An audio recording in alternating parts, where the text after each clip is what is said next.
Utakmicama 10. kola završena je sezona u Premier omladinskoj ligi Bosne i Hercegovine kategorija pionira i kadeta.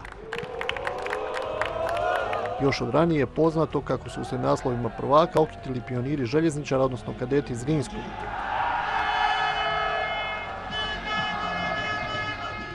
Pioniri Željezničara su nadigrali Borac u posljednjem kolu 4:2 i na najbolji način zaokružili sezonu, u kojoj su najbližem pratitelju Sarajevu pobjedili na 14 bodova.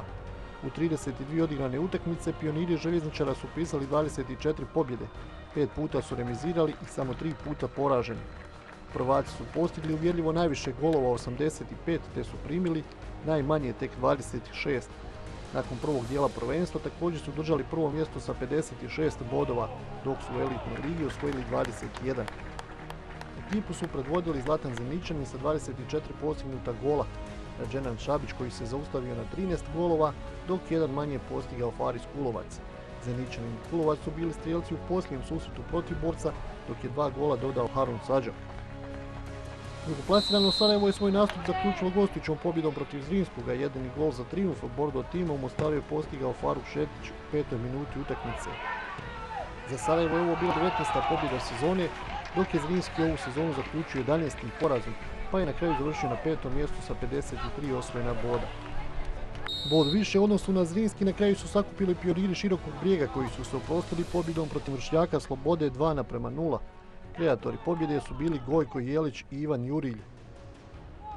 Sloboda je na kraju treća sa 58 bodova, dok je posljednje 6. mjesto u elitnoj ligi pripalo pionirima Borca, koji su na kraju ostali na 43 boda.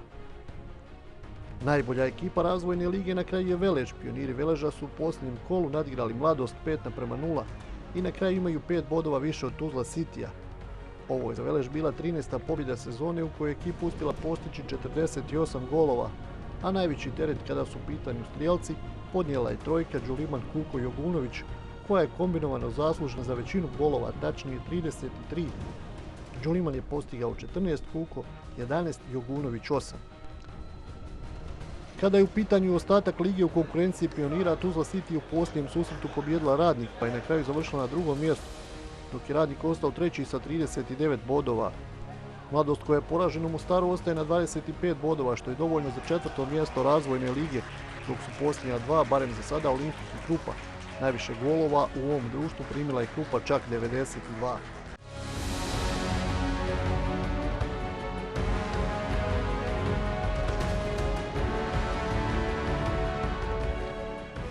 Paralelno sa Pionirskom ligom stigli smo do završetka i kadetske, u kojoj smo također prije posljednjeg kola saznali ime novog prvaka.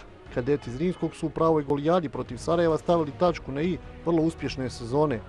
Ekipa trenera Marija Ivankovića je tokom sezone ubilježila 23 pobjede te u 32 odigrana susreta poražena samo 4 puta uz gol razliku 96-33. Antonio Prska ujedno bio najbolji strelac ekipe i lige sa 33 gola. Iza njega su bili Neriman Kočević iz Željezničara sa 25 te Nermin Bjelonja koji nosi dres Sarajeva, on je postigao 20 golova. Što se tiče Zrinskog, Mirko Čule sa 18 golova bio drugi strijelac, treći Ivan Ivić sa 12, četvrti momak koji karijeru nastavlja u Italiji David Čamber. U susretu protiv Sarajeva Prskalo je postigao 2 gola i Ivić, Šakota i Čule su dodali po 1. Kod Sarajeva su se u strijelci upisali Mustafa Numanović, Haris Ibrišagić i Talha Tabaković. Kadeti Sarajeva su ostali na 2. mjestu sa 14 bodova zaostatka za Zrinskim i omjerom 18 pobjeda, 6 remija i 8 poraza. Na kraju su ipak imali 2 boda više od svojih najvećih rivala kadeta Željezničara, koji su na kraju 3. Željezničar je propustio priliku da u posljednjem kolu savlada Borac na svom terenu. Tačnije, Borac je bio bliže pobjedi jer je vodio golom Luke Drče od 49. minute, a Željezničar je dohvatio bod 92. preko Haruna Husića. Kadeti Širokog Brijega na kraju su sezonu zaključili ipak pobjedom i to 8. Savladali su Slobodu 3:1. Gabriel Čelan je bio dvostruki strijelac u 42. i 60. minuti, dok je Dorijan Medić dodao još jedan gol. Golman Tuzlaka definitivno u ovom posljednjem susretu nije imao svoj dan. Sloboda je na kraju 4. iako imali isti broj bodova kao i Željezničar, ali lošiju gol razliku. Na kraju su Tuzlaci u 32 kola upisali 18 pobjeda. U razvojnoj ligi na kraju su odigrane samo 2 utakmice. Velež je bio bolji od Mladosti 2:1, dok je Tuzla nadigrala Radnik u gostima.